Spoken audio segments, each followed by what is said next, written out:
ओम शांति। आज 20 मई 2023 के बाबा के अनमोल मधुर महावाक्य सुनेंगे। आज की मुरली बाबा की है कमाई। बाबा कहे ये ज्ञान बड़ा वंडरफुल है। तुम हर एक अपने लिए कमाई करते हो और उसके लिए बाबा कहे तुम्हें और किसी को भी याद करने की जरूरत नहीं है। अपनी देह को भी इसमें भूलना है, तब कमाई में लग जाएंगे। फिर बाबा ने विधि बताई है कि कमाई करने की सच्ची विधि क्या है। तो बाबा कहे ये अविनाशी कमाई करने के लिए रात को व अमृत वेले जाग करके भी बाबा को याद करो, विचार सागर मंथन करो। बाबा कहे कमाई में कभी भी किसी को उबासी या नींद नहीं आती है, और इसीलिए तुम चलते फिरते बाप को याद कर हर सेकंड कमाई करो। हर एक अपने लिए इंडिपेंडेंट कमाई करता है। बाकी जो विनाशी कमाई के लोभ में ज्यादा आ जाते हैं, तो बाबा कहे ये विनाशी कमाई से वंचित हो जाते हैं। कमाई करने की और विधि बताई बाबा ने। बाप से सच्ची प्रीत रखो। जितनी बाबा से प्रीत होगी कमाई होती जाएगी। तीसरी विधि बाबा ने बताई, स्वयं को आत्म समझ करके बाप को याद करते चलो। देही अभिमानी बनो, आत्म अभिमानी होकर के याद करो, तो बस कमाई ही कमाई होती रहेगी। तो सुनते हैं बाबा के आज के मधुर महावाक्य। ओम शांति। मीठे बच्चे, ये ज्ञान बड़े मजे का है। तुम हर एक अपने लिए कमाई करते हो। तुम्हें और किसी का भी ख्याल नहीं करना है। अपने इस देह को भी भूल कमाई में लग जाना है। आज की मुरली से प्रश्न है, अविनाशी कमाई करने की विधि क्या है? इस कमाई से वंचित कौन रह जाता है? उत्तर, ये अविनाशी कमाई करने के लिए रात को व अमृत वेले जागकर बाप को याद करते रहो। कमाई का आधार है याद। इसीलिए बाबा कहे अमृत वेले जागकर बाप को याद करते रहो। विचार सागर मंथन करो। कमाई में कभी उबासी या नींद नहीं आती। तुम चलते फिरते भी बाप की याद में रहो, तो हर सेकंड कमाई है। तुम्हें इंडिपेंडेंट अपने लिए कमाई करनी है। जो उस विनाशी कमाई के लोभ में ज्यादा जाते हैं, वह इस कमाई से वंचित हो जाते हैं। आज की मुरली से पहले गीत बजा है, जाग सजनिया जाग, नवयुग आया रे। ओम शांति। बच्चों ने गीत सुना, बुद्धि में बैठा। साजन कहो या बाप कहो, उनको पतियों का पति क्यों कहा जाता है? अंग्रेजी में ब्राइड्स भी कहते हैं, सजनी भी कहते हैं। साजन को ब्राइड ग्रूम कहते हैं। वह है निराकारी साजन। यहां साकारी साजन की कोई बात नहीं है। निराकारी साजन को भी सजनी जरूर चाहिए, नहीं तो निराकार साजन भी सजनी बिगर रचना कैसे रचे? बच्चे जानते हैं कि वह निराकार किस सजनी द्वारा रचना रचते हैं। वह परम पिता परमात्मा इसमें प्रवेश कर सभी को जगा रहे हैं।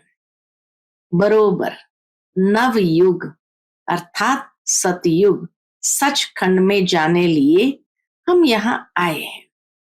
पुराना युग कहा जाता है इसको, कलयुग को। तो तुम बच्चों को अनुभव हो रहा है हम यहाँ आए हैं ज्ञान सागर के पास, इसलिए रिफ्रेश होने के लिए, सन्मुख धारणा के लिए। बच्चों को सन्मुख जितना मजा आता है उतना सेंटर्स पर नहीं। तुम बच्चे सन्मुख हो और सेंटर्स वाले दूर है, ये बच्चों को समझाया है कि हर एक आत्मा रथी है और परम पिता परमात्मा इस तन में रथी है, ब्रह्मा बाबा के तन में रथी है। उनको कहा जाता है परम पिता परम आत्मा। है तो आत्मा ना, वह सदैव परे ते परे रहने वाला है। भगवान को जब याद करते हैं तो नजर जरूर ऊपर ही जाएगी। ओ परम पिता परमात्मा रहम करो। सभी को पता है वह ऊपर रहने वाला है ना। इसीलिए नजरें ऊपर जाती है और बुलाते हैं हे परम पिता परमात्मा रहम करो। तो सभी को पता है कि वह ऊपर रहने वाला है। बाप अपने मुकरूर किए हुए रथ में आए हैं। कहते हैं मैं कल्प कल्प इसमें रथी हूं, क्योंकि इस ब्रह्मा रथ द्वारा ब्राह्मण कुल स्थापन करता हूं। अगर श्री कृष्ण के तन में आए तो फिर दैवी कुल हो जाए, सतयुग हो जाए। श्री कृष्ण का शरीर सतयुग में होता है। बच्चे समझते हैं हमको बेहद का बाप बैठ तीनों कालों का ज्ञान दे त्रिकालदर्शी बना रहे हैं, ड्रामा के आदि मध्य अंत का ज्ञान दे रहे हैं। जो घड़ी बीत चुकी है, बाबा कहे जो घड़ी बीत चुकी है वह हूबहू रिपीट होगी। जैसे लक्ष्मी नारायण का राज्य था फिर रिपीट होगा।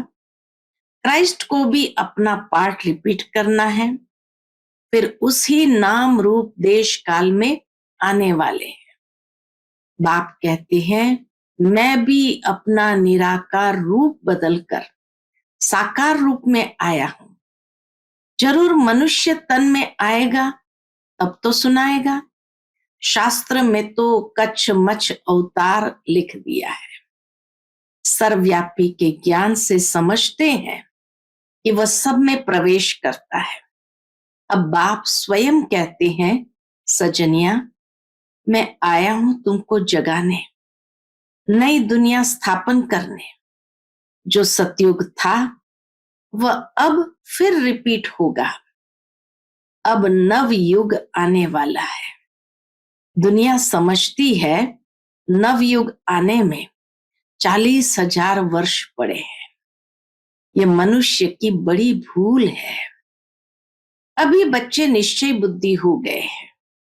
दुनिया वालों के लिए जरूर यह नया ज्ञान है। सतयुग में देवी देवता होंगे और धर्मों का पता ही नहीं रहेगा।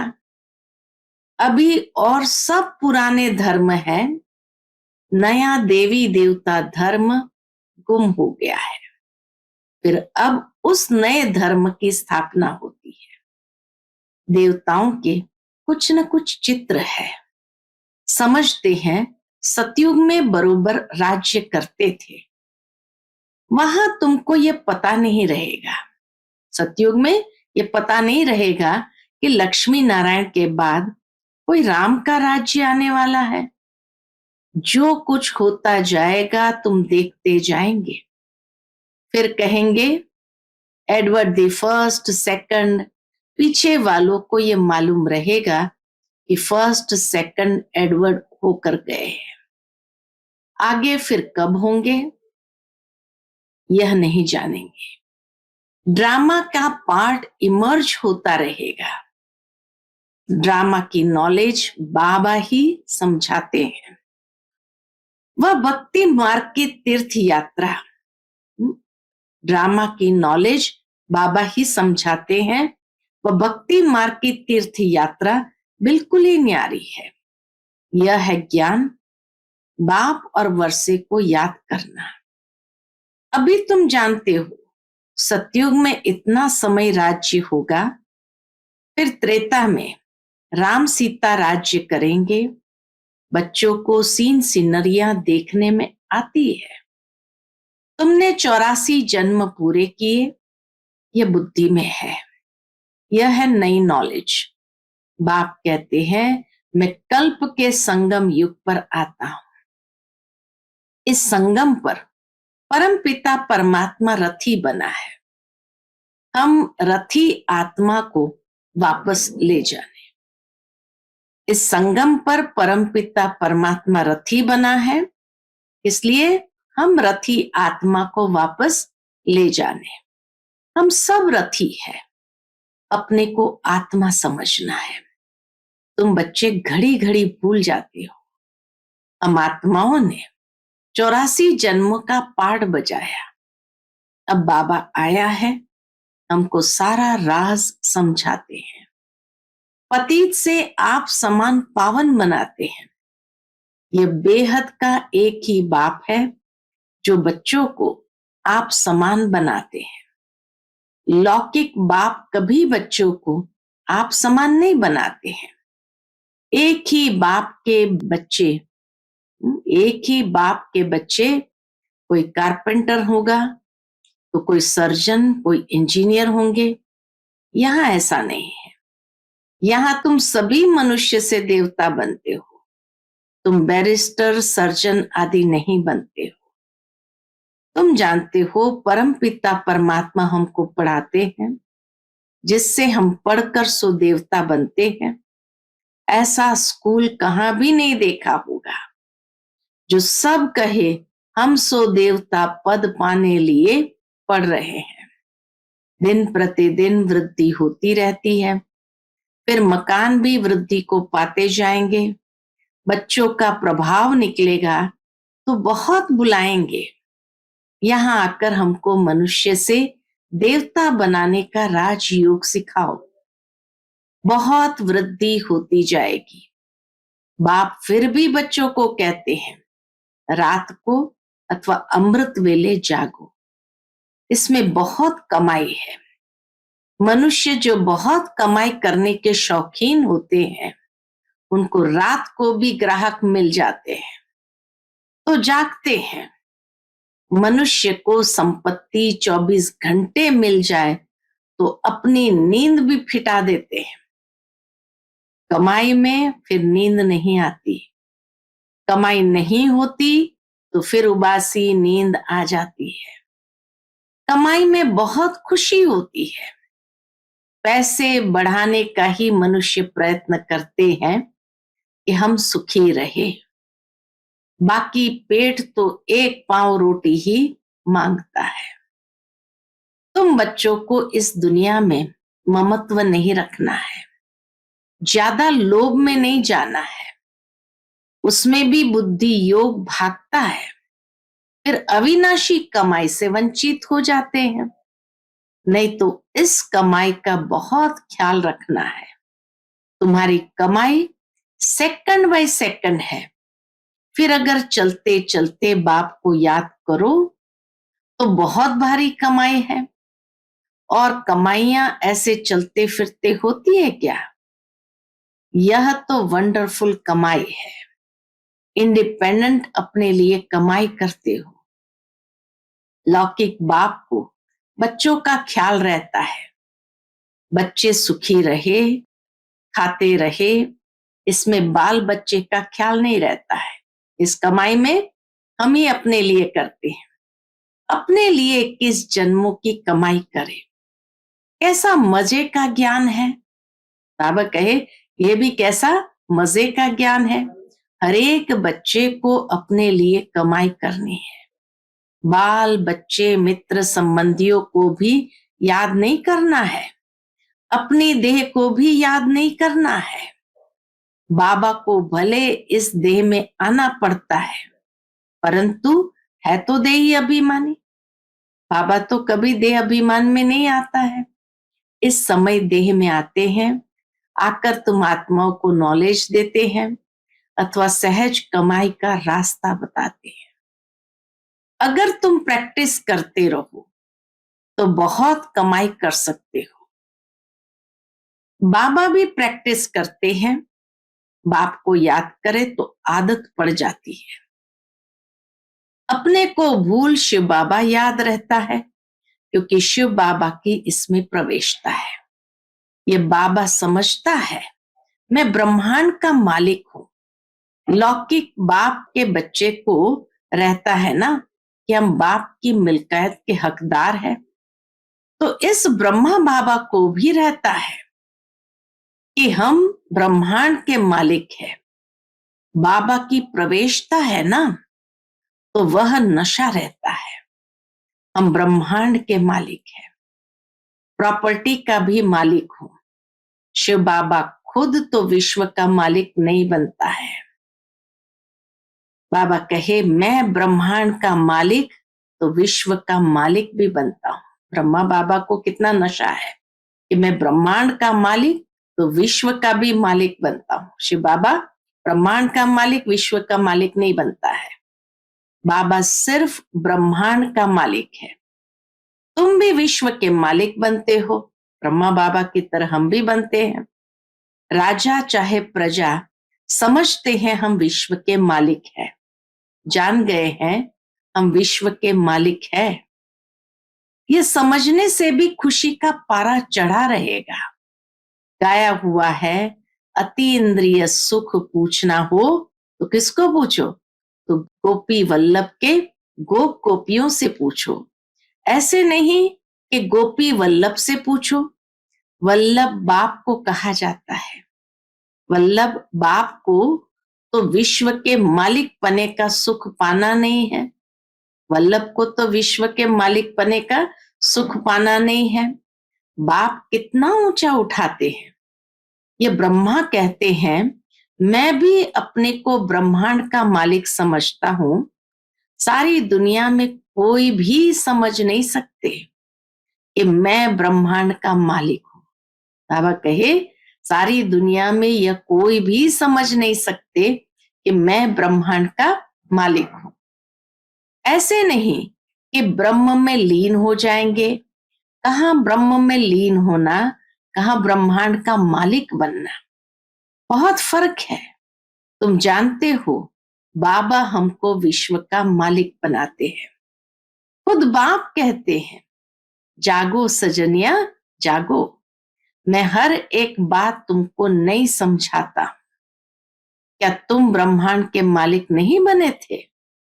फिर पाठ बजाया, अब फिर तुम ब्रह्मांड के मालिक बनते हो, फिर तुम विश्व के मालिक बनने वाले हो। यह याद स्थायी रहनी है। इसको कहा जाता है विचार सागर मंथन। इससे तुमको खुशी का पारा बहुत चढ़ेगा। ये तो निश्चय करना चाहिए कि यह हमारा बाप है। बाप के सिवाय ऐसी बातें कोई समझा ना सके। दिल में नोट करना चाहिए। यहां नोट्स लेते हैं स्मृति में रखने के लिए, फिर यह काम नहीं आएंगे। बाद में सतयुग में ये काम में नहीं आएंगे। बैरिस्टर के पास बहुत किताब रहते हैं, शरीर छूटा खलास, पता नहीं दूसरे जन्म में क्या बनेंगे। तुम बच्चों की तो एक ही पढ़ाई है। तुम जानते हो स्वयं ब्रह्मांड का मालिक बाप हमको ब्रह्मांड और विश्व का मालिक बनाते हैं। कितना नशा चढ़ाते हैं बाबा, फिर भी खुशी का पारा क्यों नहीं चढ़ता? बाबा ने समझाया है ये गीत घर में अपने को रिफ्रेश करने लिए रखने चाहिए। कोई कोई समझते हैं ज्ञान में आने से हमको घाटा पड़ा है। घाटा फायदा तो पुरानी दुनिया में है ही। आज कोई वजीर है, किसी ने शूट किया तो खलास, सबको घाटा पड़ता रहता है। इनकी दबी रही धूल में इनकी राजा खाए, तो सबको घाटा है। सिर्फ तुम बच्चों को सदा काल के लिए फायदा है भविष्य में, सो भी 21 जन्म के लिए। बाकी सारी दुनिया है घाटे में। हमें फायदा है 21 जन्म के लिए, बाकी सारी दुनिया है घाटे में। ये सब है ऋण के पानी मिसल, मृत तृष्णा के समान। इसको भी मालूम नहीं ये सब मिट्टी में मिल जाना है। सब कब्र दाखिल भस्मीभूत हुए पड़े हैं। तुम यह सब कुछ जानते हो।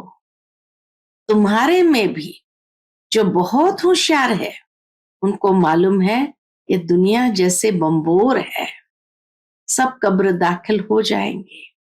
यादव कौरव सब कब्र दाखिल हुए थे, बाकी पांडवों की विजय हुई थी। विश्व पर अर्थात नई दुनिया पर विजय पाई, क्योंकि तुम पांडव ईश्वर को जानते हो, उससे प्रीत रखते हो। जितना जो प्रीत रखते हैं, जितना जो याद करते हैं, उतनी वह कमाई करते हैं। बाबा कहे जितनी जिसकी प्रीत है, जितना उसको याद करते हैं, उतनी वह कमाई करते हैं। ऐसा कभी सुना? भारत का प्राचीन योग बहुत नामी ग्रामी है, ये बाबा भी नहीं जानते थे। अब सब बातें बुद्धि में आ गई है। बाबा कहते हैं सृष्टि के आदि मध्य अंत का ज्ञान जो तुमको सुनाता हूं, वह सतयुग में नहीं रहेगा। वहां तो तुम्हारी प्रारब्ध के सुख का पाठ जो कल्प पहले चला था, वही चलेगा। ये ज्ञान बाप एक ही बार आकर देते हैं और अंत तक देते ही रहेंगे।